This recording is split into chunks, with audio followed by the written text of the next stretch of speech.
I think it's time we blow this scene. Get everybody in the stuff together. Okay, 3, 2, 1, let's jam.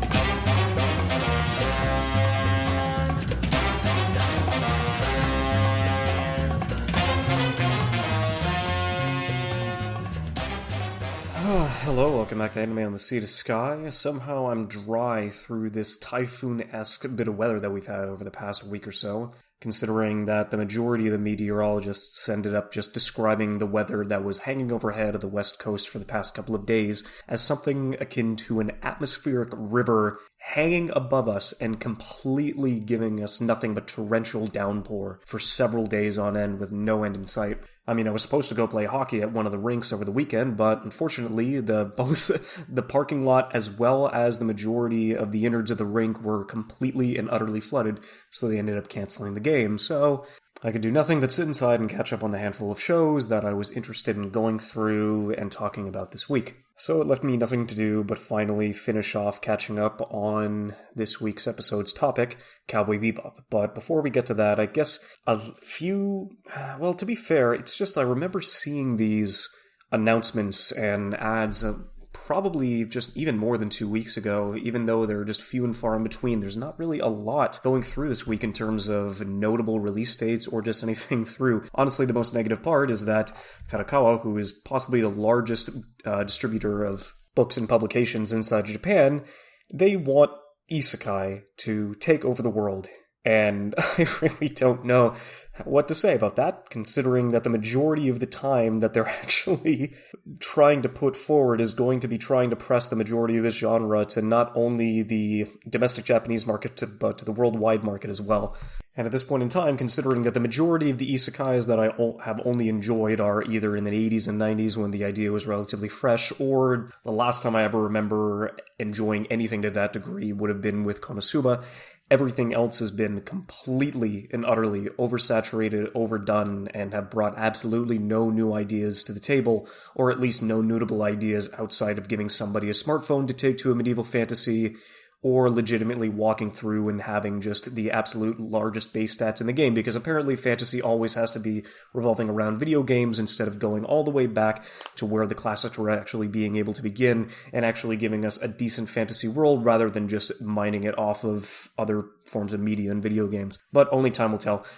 The fact that they're legitimately now thinking that overseas first is no longer going to be a slogan to them, but something that they are going to be actively working towards, makes me concerned, because I don't think this trend is going to be disappearing anytime soon, with essentially Japan's largest book publisher trying to force this trend to continue and get more and more dense but light at the same time, considering that there's just only so many ideas that you can repeat verbatim on end before people can actually start getting sick of it. But considering that for 2022, they're planning on 40 anime productions to be released next year just so they can cash in on that part of the market is still kind of fucking ridiculous.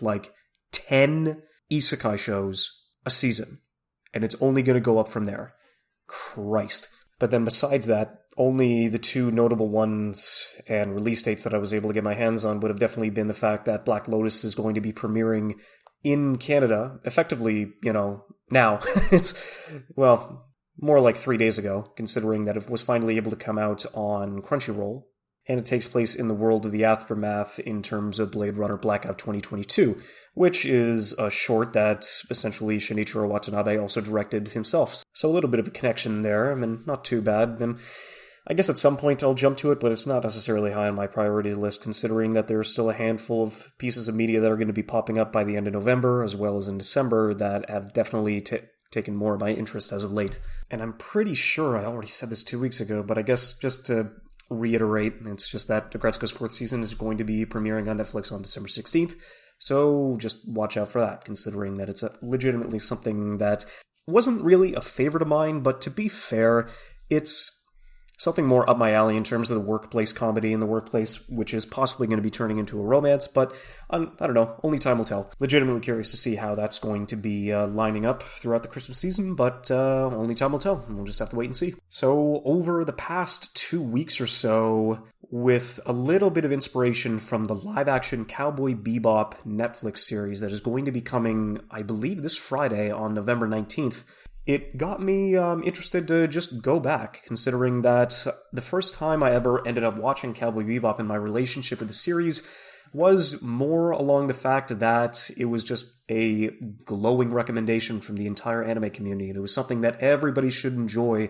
and experience at least once just to kind of dip their toes into the medium for some anime that isn't really anime. It is something unique in of itself and its own genre, in a way, as the show self-proclaims. And so I watched it back in 2013, I believe, about 8 years ago, and it was definitely an interesting way for me to jump back into it, considering that it's probably going to be under the limelight come next week for good and bad reasons, I can only imagine.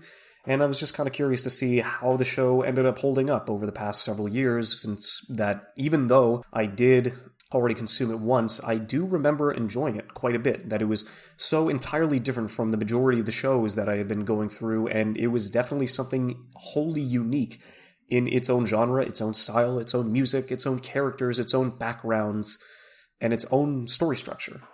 Considering that the majority of the series is kind of episodic, and I understand that that could be a turnoff for some people, and more interesting to others, but it's kind of interesting in its structure where it's 26 episodes long and a movie that takes place in between episodes 22 and 23, I believe. And it's got about 5 episodes of a concurrent running plot, and the other 21 are basically standalone stories. But to be fair, this was definitely a series that, even though I was able to go back and re-experience it and give it a rewatch and kind of feel like there's more enough for me to talk about, it wasn't really as much as I thought, considering that everything remained very much the same. I still enjoyed it. I still think it's a great show, and I still think, like I said before, everybody should experience it at least once.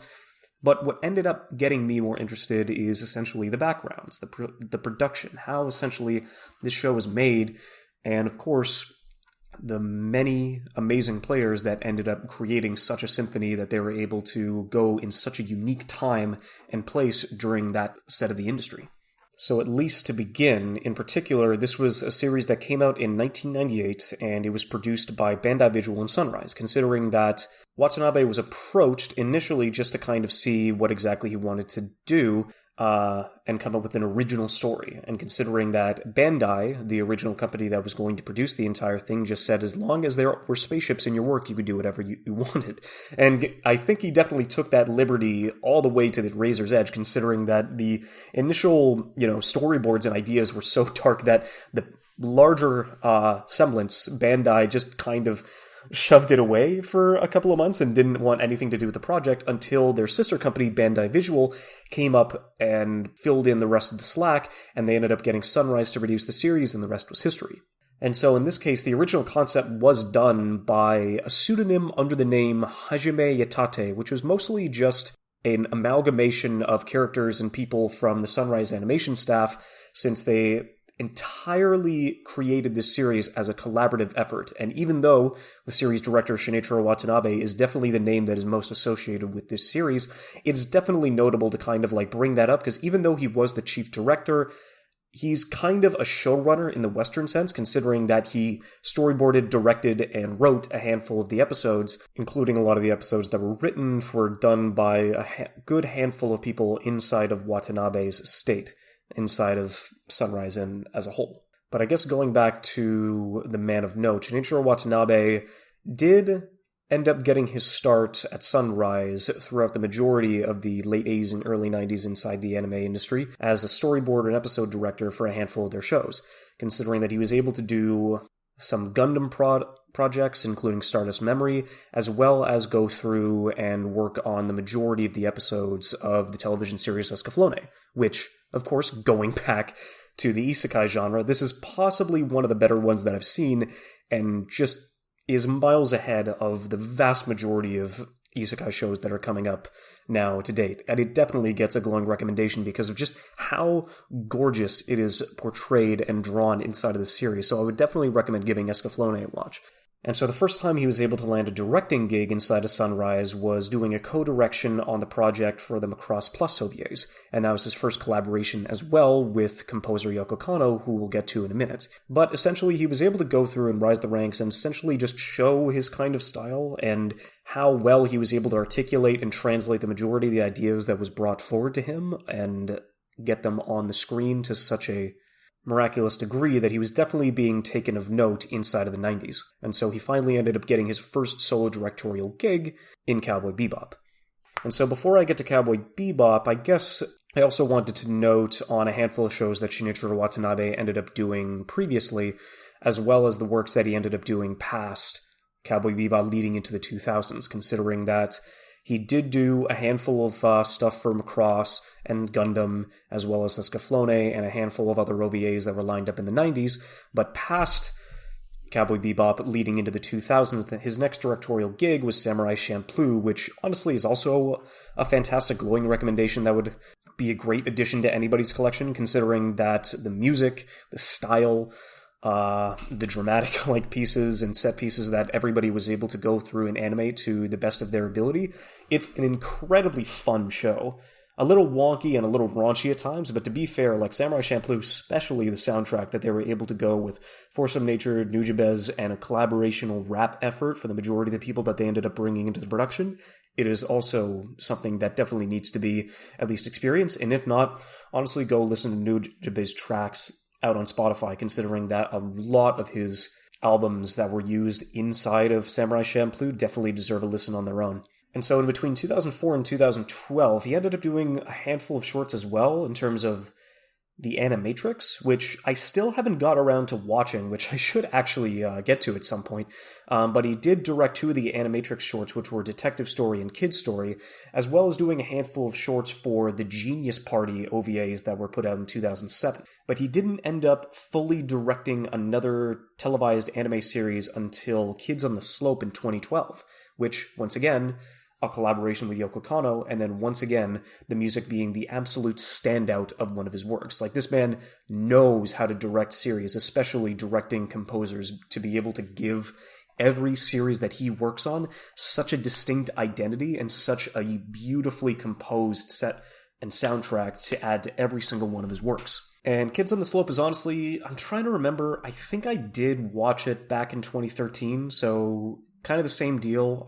It was definitely my first year of university, but the only time that I ever tend to bring out Kids on the Slope soundtrack, and when I end up listening to it on my own, is definitely, it kind of fits in with the winter aesthetic. I really love walking around to the slow and the smooth jazz, and the atmosphere that it kind of, gives off.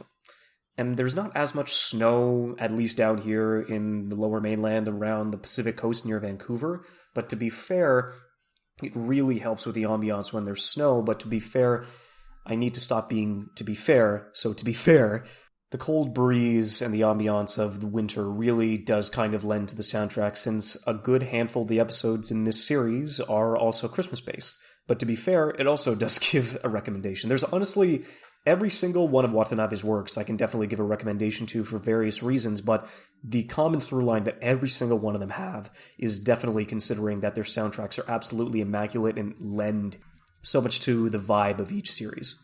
And then getting to one of his most interesting collaborative works would have been his chief and overrunning series directorial set of Space Dandy.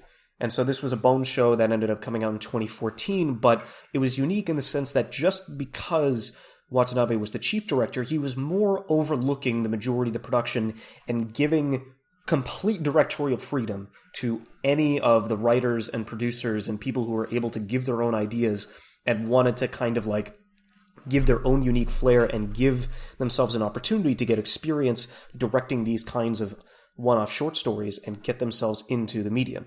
And so you had his major co-director, Shingo Natsume, who is of One Punch Man fame, or at least One Punch Man Season 1, and the most recent thing that he was able to do with Madhouse was Sonny Boy.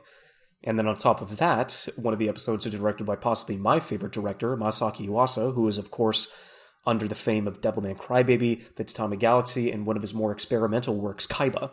And then you have different directors like Ichiro Kochi, who ended up doing the majority of Code Geass, as he is the main creative set of that story, and then Dai Sato, who ended up doing two different works of complete opposite ends of the spectrum, where one he wrote for Ergo Proxy, and then ended up doing the writing chops for Words Bubble Up Like Soda Pop, another very recent and well-colorized work that came out this year.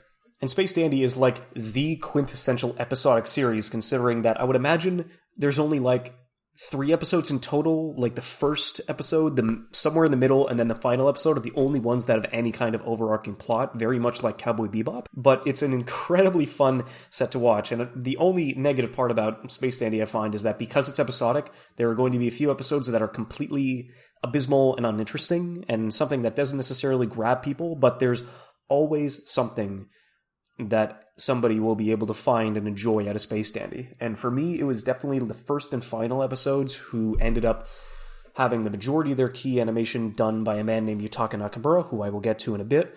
But it was an incredibly fun ride, and I do think that it was an incredibly interesting project to go through. Also being possibly the first anime to be broadcasted in its English dub before the Japanese dub was put out. And like that, I definitely remember that being an interesting bit, like back in 2014, considering that that was the first time it had ever happened. But I digress. In that same year, he ended up putting out another series that he had a sole directorial and creative chops on, which was Terror in Resonance. And so this was an animated series that I believe was 11 episodes long, and possibly has like some of the best initial and starting episodes of like any series I'd seen. Like the first 5 to 6 episodes were absolutely insane in terms of build-up, in terms of execution, in terms of like directorial style and momentum, and especially how the soundtrack was utilized with Yoko Kanno once again returning to his side, and just the Nordic sort of just ambiance and music. Like, I'm looking through the majority of this work, and like for shows that have such a long-standing bit, in Terror in Resonance, even though the ending did fall flat, I honestly think that it might be Watanabe's like best soundtrack collaboration with Yoko Kanno. Like, it is really up there. I would definitely recommend like going, if you're not going to watch the series, which is kind of like a bit of a, it's like a very shaky recommendation because it starts off very strong, but it does end up teetering towards the end of the series. But if there's anything that you would like to go and check out about Terror in Resonance, I would definitely recommend the soundtrack. And then he wouldn't necessarily get a directorial chop for another 5 years, or at least an anime, until the Netflix release of Carol and Tuesday.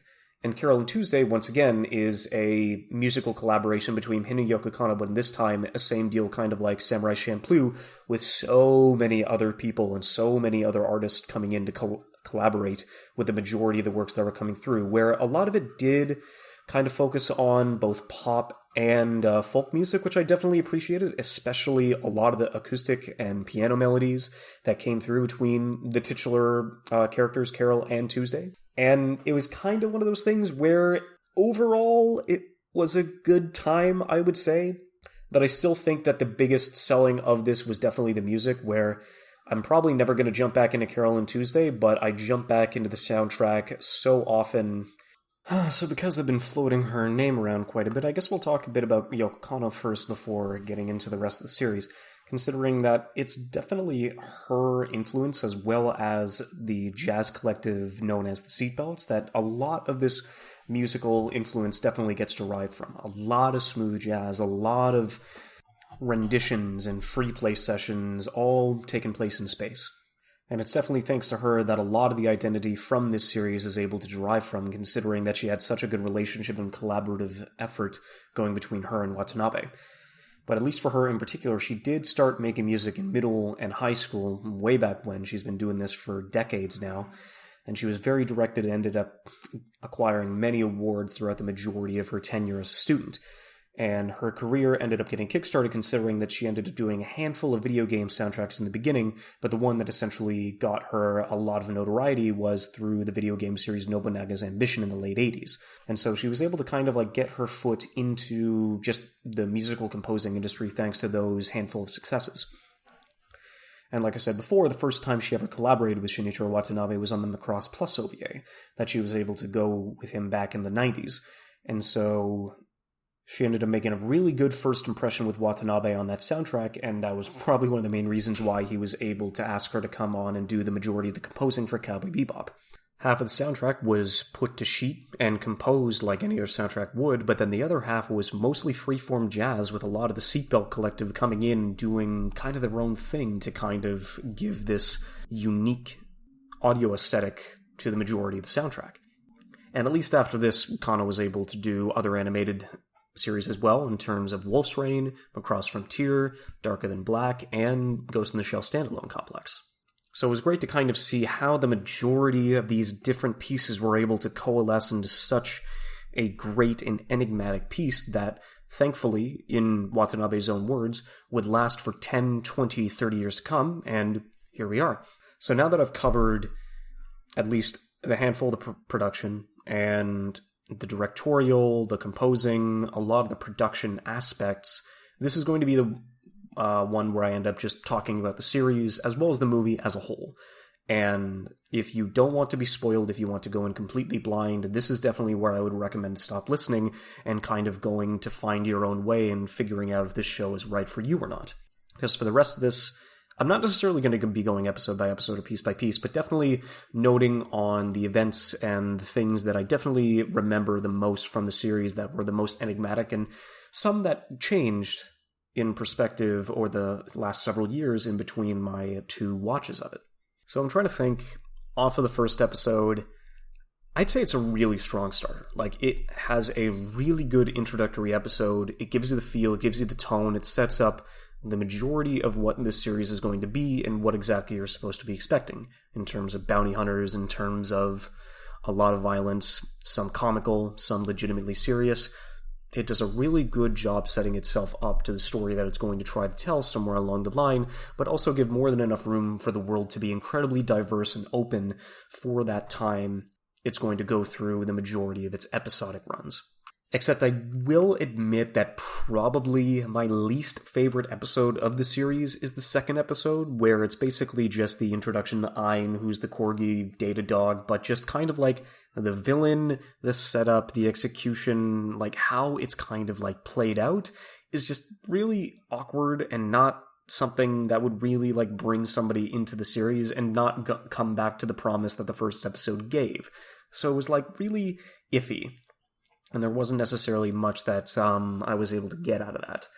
So the other few that I don't necessarily have any strong feelings toward, but were definitely something that I felt like I had to skip through and rush because there wasn't necessarily anything here. I mean, the Gateway Shuffle with the monkey vaccine, the majority, actually not the majority, all of Jet's episodes, which in this case would be Ganymede Elegy, Black Dog Serenade, and Boogie Woogie Fun Shui, it never really gave me, like, something that turned me off. It was just something that happened, and it was definitely the episodic pieces that didn't necessarily give too much more to the series as a whole. And even though Oogie Boogie Feng Shui was definitely possibly the most hated episode for the general consensus, I still do think that the adventures that at least Jet is able to go on with this daughter of a friend of his, besides the relationship that the series just tries to push towards, and it's like, okay, why?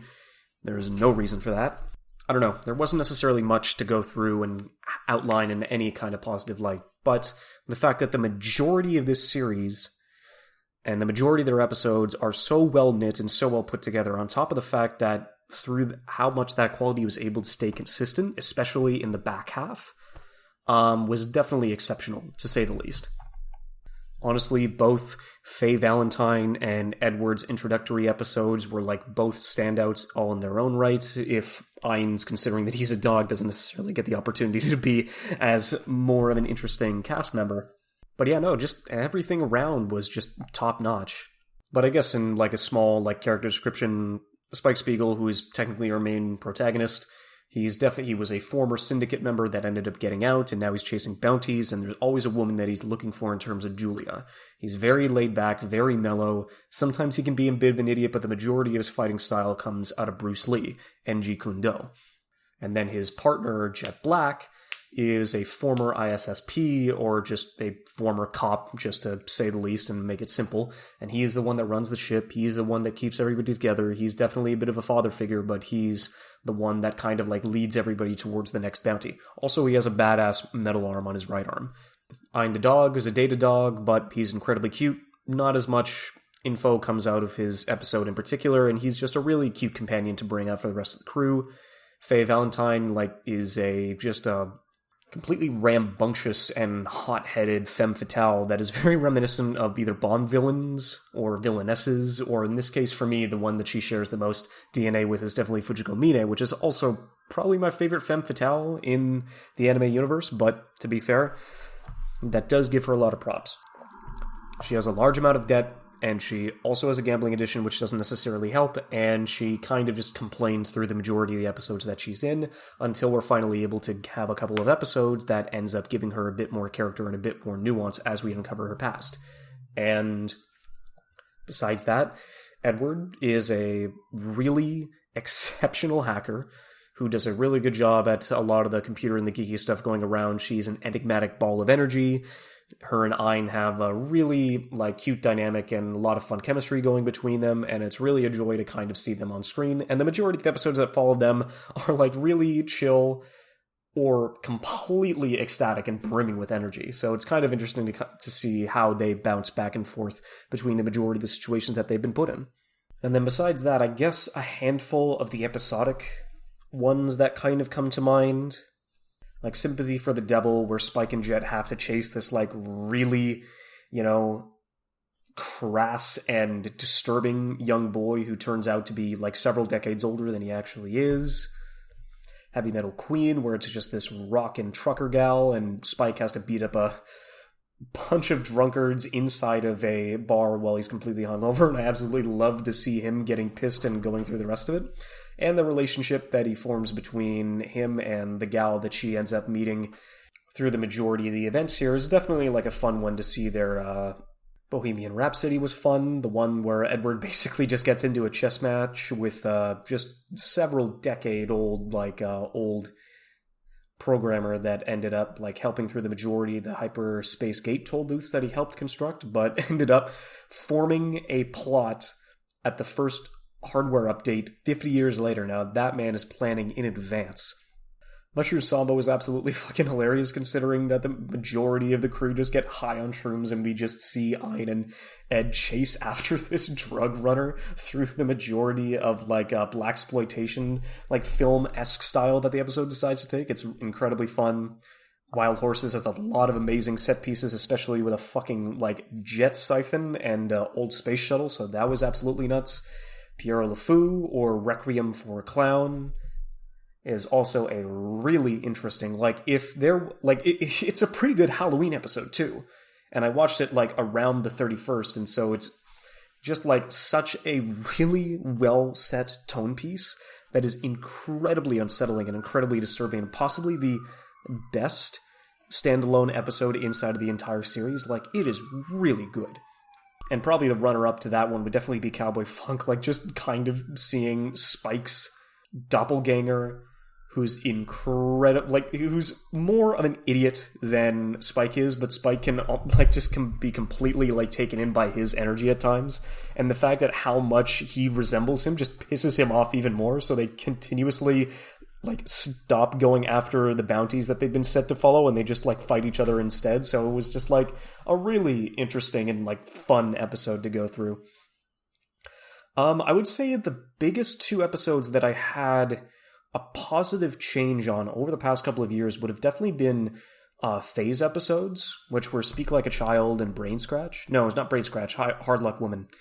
And it's Speak Like a Child in particular,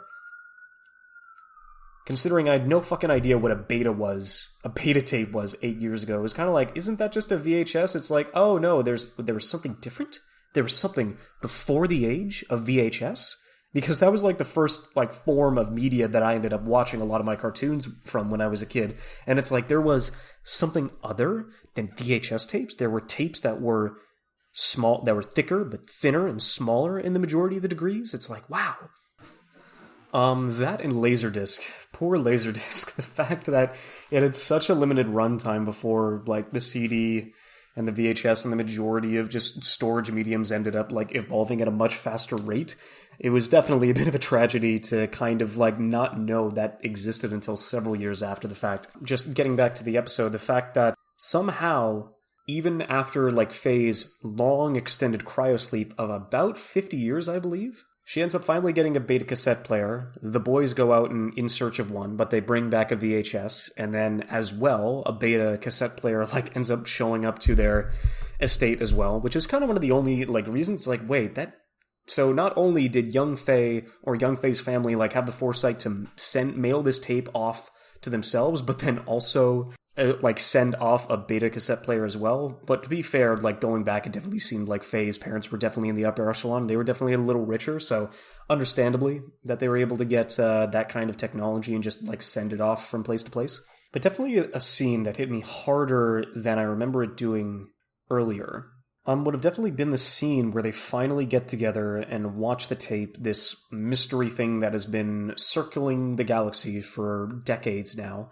And it ends up being an old videotape of Faye when she was a kid. And just going through and seeing how warm her smile was and just how much of a like positive force she was as a kid in comparison to like the very just out of it and nihilistic version of what Faye is now was like such a different, it definitely hit different for sure. And the fact that this warm version of herself is something that she can't even remember. That all of her memories before the accident, all of them before she ended up putting into cryogenic sleep, they were all gone. And the fact that she can't remember this version of herself where she was just so carefree and so happy was just kind of like, that's like really sad and really tragic. And leading into episode 24, Hard Luck Woman, where not only does Edward and Ein leave the crew, but Faye finally gets all of her memories back leading up to the accident that happened to put her into cryosleep. And the fact that there's nothing left for her at home. Like maybe she had a past, and now that it's finally come back, she would be able to have the opportunity to go back, start anew, find somebody, anybody that like brought her back to the past that she used to have. And the only thing that's left is a girl that she barely even knew, somebody who was in her graduating class. But considering that she was just so familiar, the fact that she was able to recognize her at all was because she hadn't changed a day in the past 50-odd years that she had been asleep and then out wandering the world as a bounty hunter. And also, honestly, like the sunsets following Ed and Ein's departure, as well as Faye basically trying to carve out the one piece that used to be her bedroom in the old foundations of her home that are long gone. Like, those sunset shots are absolutely gorgeous. Like, I would love to have that as a background and love to incorporate that in any, like, form of media. Like, I really hope, like, a really good sunset shot is coming in through the live-action Cowboy Bebop, because it would be remiss to not see anything like that beautiful, like, related to the original series. And so the rest of them leave the ship and leading into the finale. But I guess I did kind of get ahead of myself, because before the finale, even before episode 24, where everybody leaves, there is an episode that happens between 22 and 23. And not necessarily an episode, but a story that is known as Cowboy Bebop Knocking on Heaven's Door, which was a film that ended up coming out 3 years later, out in 2001. And so it's possibly one of the better stories that like came out of Cowboy Bebop. It's kind of the same deal. It was made by the collective of people over at Sunrise who ended up like doing the majority of the heavy lifting and trying to recreate the story and give it a bit of extra life out in the cinemas. But the film is like drop dead gorgeous. The backgrounds, the action set pieces, the characters, the dynamics, the environments, the city life, basically everybody that moves and all of the events that take place inside of this film are just so well detailed and like perfect and astounding. Like, it is possibly one of the best like films I've seen that is associated with any of its like series, like a television, like a straight to VHS movie or like anything related to that regard. It's like a fucking fantastic standalone movie. Because technically it does happen in between a handful of the episodes, and that's kind of what I did. I ended up watching this between 22 and 23 and going through just to kind of like keep things out on pace and to keep things in chronological order for this rewatch. But it was really good, especially the hand-to-hand fights between Spike and Vincent throughout the entirety of this film, which is animated by a well-known animator that has been going through and has made their staple recently as a bones specialist as of late for a handful of their shows, and that's Yutaka Nakamura. or in this case, Yutapon, as he's known. So Yutapon is possibly my favorite animator because it's just so easy to recognize their style whenever a cut of theirs like goes on screen, and it's just every single time they animate a cut that stretches on between like 30 to 60 seconds, it's just some of the most mind-blowing pieces of animation that you've ever seen. They were kind of the first animator that I started like looking towards where it's like, oh, that's a cool cut. Wait, it looks very similar to this other one from another show. It shares a lot of themes, it shares a lot of stylistic similarities, so why is that the case? It's like, oh, well, of course, it's drawn by this same person. It was definitely something that started, like, getting me into, like, figuring that out, like, through Sakagaboru, like, through specific shots and through specific animators on figuring out what essentially they want to do and how essentially they want to do it in a unique, specific way. It was, like, really cool to kind of, like, bring that into the fold of the different productions. And it definitely, like, started to get me through, especially just through Bones in particular, because even though Yutaka Nakamura has done different cuts for different studios, especially in his early days, now it's like every time that there is a series done by Studio Bones, he's on that shit. Since he did a handful of cuts for FMA and the Brotherhood remake, he did a handful of cuts for Soul Eater, he did the most notable cuts personally for, like, Kekkai Sensen. The first time I'd ever seen a clip of Kekkai Sensen, which is also, like, a really fun, like, same deal, episodic, like, spur of the week show that's based in New York but with aliens. Like, I definitely recommend everybody go and give that a watch because it's an animation powerhouse and it's an incredibly fun and endearing show. The majority of it is done through action. And the first clip I ever saw of Kekkai Sensen was put on the anime subreddit, and it was Zap's first fight with an enemy alien with a sword that regenerates.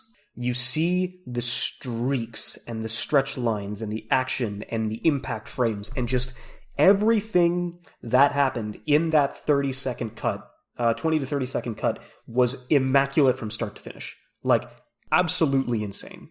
Just go, if there's anything that I can do for you, go look up a Yutaka Nakamura, like, MAD or a animation showcase on YouTube, and you'll see what I mean. Like, they're fucking ridiculous whenever it comes to any of the cuts that they animate.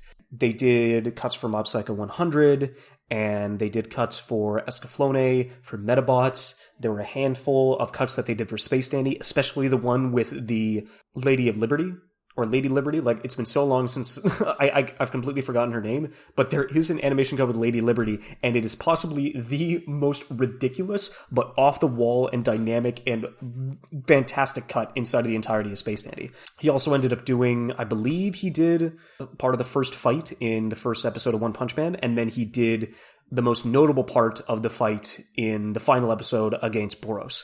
When you start going back and forth, you'll kind of see the similarities and, like, kind of like how they dictate a fight, whether it has a very highly detailed background or one that's incredibly simple. They try and do it in a way that maximizes line mileage and, like, makes things simple. So in particular, they call these things Yutapon cubes. And if you look at any kind of debris that Yutapon puts inside of his cuts, all his debris is uniform. They're like cubes. They're just squares, rectangular prisms, like very, very, very simple shapes that in reality, stuff would never break that way. But in anime, that completely dissociates itself from reality most of the time, you can definitely get away with it. And on top of that, it makes their life so much easier when they don't have to individually map out and draw, like, every single tiny piece and degree, because the dynamic action set pieces that Yutaka Nakamura puts in the majority of his cuts has a lot of debris, and it's incredibly heavy-handed, and, like, there's so much force being put into the majority of his impact frames that it's like, of course there's going to be debris, of course there's going to be some form of carnage that follows in the wake of the majority of the fights that he decides to animate. In particular, the one that I recognize every single time he's on screen now is, of course, with My Hero Academia. Yutaka Nakamura is in charge and responsible for possibly the best cut in every single season of My Hero Academia, and the best cut in every single My Hero Academia movie that comes out. So it's like All Might's fight with the Nomu in Season 1, Todoroki's fight with Deku in Season 2, the escape, or Bakugo's escape in Season 3, Deku vs. Overhaul in Season 4, and then he did 2 cuts, I believe, for Season 5. One was the extended Recipro burst, and towards the end of it, he did a very brief part of Shigaraki's fight at the end of the season. But it's just seeing how they're able to dynamically impact a scene just with their involvement is like a testament to like how good they are as an artist. And it's just absolutely ridiculous to see like the different scenes and the different like pieces of chaos that he's able to like put to pen. Like and then I guess I'll note like it's the final fight with Deku and All Might at the first movie, the fight of Deku and Bakugo versus the main villain in the second movie, and then Deku's final attack against the third movie's villain, which really, really, really put me on edge. Like, I was edging for the Utapon shot the entire third My Hero Academia film, because I know that at some point in time, he's going to get a cut and he's going to animate it. Like, they always give him at least one cut every 12 episodes in My Hero Academia, and they always give him one cut in every My Hero Academia film. And the fact that they waited until like the last 5 to 10 minutes of the third film for him to finally get his cut in, I was like, yes, there it is. There's a Utapon. Like, absolutely fucking insane. Like what they're able to accomplish with the little time that they have in any project that they're a part of, it's just absolutely amazing to see. And so in particular, like, the stuff that happens, especially in jumping back to Cowboy Bebop, in Knocking on Heaven's Door in the film, like, he did every single fight between Spike and Vincent. Martial arts were incredibly fluid. The dynamics and the punches and the blood and the sweat and the smoke and the wind and the rain and just everything coalescing between all those fights. Every single time, like, those two come into contact on screen, you know, like, an amazing couple of seconds are going to follow, because their fights are just so well choreographed and so well put together. It's just absolutely insane to see what Nakamura is able to accomplish with just the amount of time he's given. And so, like, he also did cuts for the first episode. He did cuts for Ballad of Fallen Angels, which is the first plot-driven episode revolving around Spike in episode 5. He did a lot of good cuts for Honky Tonk Woman in episode 24, and then for both of the final episodes, Real Folk Blues for episodes 25 and 26. Oh, well, yeah, I guess, and then as well as, like, the fights at the very beginning of Pierrot Le Fou, as well as his, like, completely and utterly ridiculous fight with Cowboy Andy, like, in episode 22, I believe. Like, everything that Nakamura did inside of this series was, like, impressive, to say the least. And Shinichiro Watanabe, like, consistently, like, sung the praises of this man. And, like, there is no, like, is there any higher, like, offer or award to, like, be completely and utterly, like, praised and accepted by, like, this man? It's absolutely insane. But yeah, it's for the 5 episodes that were mostly Spike driven and focusing on his past and his major story with his relationship with the Syndicate and how that goes. I'm trying to think, because all 5 episodes are stellar. I personally enjoy 5 and so episode 5 and then 25, 26 a little more. Because the biggest thing that I got out of episodes 12 and 13, Jupiter Jazz, were definitely the music. Because Gren, who's a saxophone player in this two-parter, makes, to me, the most iconic pieces of music inside of Cowboy Bebop. Like, my favorite easy is Julia's Lullaby. And it's done with nothing but a saxophone and a piano inside of this bar. And it's a smaller part of a greater, larger track called Space Lion, but just the melody and the tune that they named inside of the series in of itself, like, just those two, I would wholeheartedly give a recommendation to, like, go listen to that, because it's not even 2 minutes long, but what it's able to accomplish in that short amount of time was just nothing short of stellar. And then I guess leading up to episodes 25 and 26, like, it is a fantastic foregone conclusion, which the only, like, negative things that I've heard anybody say about is that, sure, Julia ends up dying, but we don't really get as much time with her over the season to actually, like, figure out, like, how well her dynamic with Spike is. Like, we only see her mentioned in fleeting moments. she's only giving passing lines and then just, passing like images in episodes 5 and episodes 12 and 13. But she only has like less than 5 minutes of screen time with Spike, and then she passes away, and it's like, we're tragic. I feel tragic for Spike and sad for his loss, but we don't really feel as much connection to Julia as it is only through Spike, which is kind of like the only negative thing that I would ever have to say about it. But just like all the fights, all the wrap-ups, all of just the send-offs and conclusions and the like wave goodbyes to all the characters between each other is just, it's still like, it sucks. Like, it sucks in the best way possible. Like, it's the fact that it still feels so inevitable and such a foregone conclusion, especially after Julia's death, is like, this is the only way it can happen. Like, there's no other possible outcome for Spike now that he feels like he's lost the only piece of himself that he could ever get back, and now it's gone forever. And while I still do enjoy the moments that happen in episode 5, with Ballad of Fallen Angels, especially like the introduction to Vicious and Spike's relationship and how their inevitable foregone conclusion at the top of the tower at the end of the final episode goes, and the fact that the only nice and positive thing that Vicious ever does in this entire fucking show is slide Spike his gun as they both do that's the only honorable thing that Vicious has ever done in this entire series, which is hand Spike his gun back as Spike like hands his sword back, and it's like such a amazing standoff between the two of them, as well as like the send-off to the series in of itself.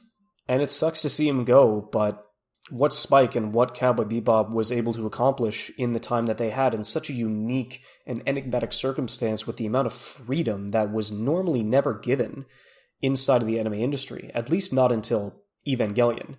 Because I do think that if Evangelion didn't exist, then that wouldn't have given any kind of idea to the producers to be like, oh, maybe we should take a bit of a risk. Maybe we should allow people to like make something original every once in a while. And it doesn't have to be like a proponent for toys or marketable material or just novels and books and for the rest of it. Like maybe the medium of animation can do a lot of good work as long as they can give more than enough freedom and enough time for the directors and the producers and the people a part of the production to actually spread their wings and do the stuff that they like were meant to do and the stuff that they were passionate for. But yeah, it's definitely changed a lot over the past 25 years since its release. Well, 23, I guess. Getting close to 25. Getting close. And in a couple of days from now, we'll finally be able to see the live-action adaptation that people had been incredibly interested in over the past couple of years, but some who are dreading, considering that at least at this point in time, there hasn't been a single good, positive live-action anime adaptation to date. Still not possible. I still don't think it's happened. But I do think that now that I have tempered expectations for the live-action show that's going to be coming out soon, in that I don't really care too much about like how good it is. It can be troubling, especially with the people who grew up on this, because I never watched this when it... Like, I was definitely like way too young to enjoy the original Cowboy Bebop series. Like, it hasn't necessarily been like a part of my life for a very long time, and I've only recently like came back to it over the past 8 years, where it's been lying pretty dormant on my list and pretty dormant inside of my mind. So I don't have as much of a personal connection to it as a lot of other people do, which is kind of why I'm concerned about how people are going to respond. And I know there's going to be backlash. I know that there are going to be a lot of people where it's like, why would you try this in the first place? Why would you even try to stand up and get outside of the shadow of this work that is such a classic and so well renowned towards everybody inside of the anime community and everybody outside of it too? And they would ask, why would you even try? And it's like, you know what? I still think it's fine. Especially with Cowboy Bebop being such an episodic series that it is. Me having no expectations leading into this adaptation, like leading into this kind of series, the only thing that I hope, the only thing that I would like to see out of this live-action series is do something new with it. Like, Cowboy Bebop, even though it is so set in stone with its tone, with its style, with its music, with its characters, the vast majority of its stories are episodic and standalone. You have this opportunity, now that you have the rights to do this series live, do something new. Bring something new to the table. Because regardless of how good this adaptation is, the original is always going to be there. Which is why I still don't get the majority of the loathing and the hate that a lot of people that go through these adaptations where it's like, okay, you didn't like it. Doesn't mean the original series gets any worse. Doesn't mean you can't go back to it every now and again to kind of like relive and to rejoice and kind of like reinvigorize the spirit of the series. Because to me, as long as they do something new and bring something new to the table for everybody else to enjoy, that's honestly all I can ask for. At the very worst, it gets people to watch this. Netflix is going to sell this. They've got the rights to the Cowboy Bebop series. Like, you can watch the original movie and the original television series on Netflix now. Like, Netflix is going to sell this show, and it is going to bring this show to light to so many new people who have the opportunity to go and experience this for the first time. And to me, that's the most important part about this kind of adaptation. That even though it's probably not going to be as good as the original, even though it's not going to be able to stand outside of its own shadow, it will still, at the very least, bring so many new eyes and so many new people to this series that is well beloved and well enjoyed by people around the world over. And that's what I'm really interested to kind of see how that plays out over the next few weeks. And that's probably going to be my next episode in a couple of weeks' time, where I'll probably go through and kind of see how the adaptation fares and kind of figure it out. I'm probably going to do a group watch with a couple of people, so I'm really interested to kind of see how that goes and kind of see what the reactions are to not only those like me who have seen the original series, but I'm really interested to see a reaction of a buddy of mine who has never before even heard or gone through, even though he's a really big film nut. He loves noir, he loves jazz, he loves everything related to the series. So the reactions and what new emotions and new perspectives that this adaptation is going to bring to the table, that is what I'm excited about.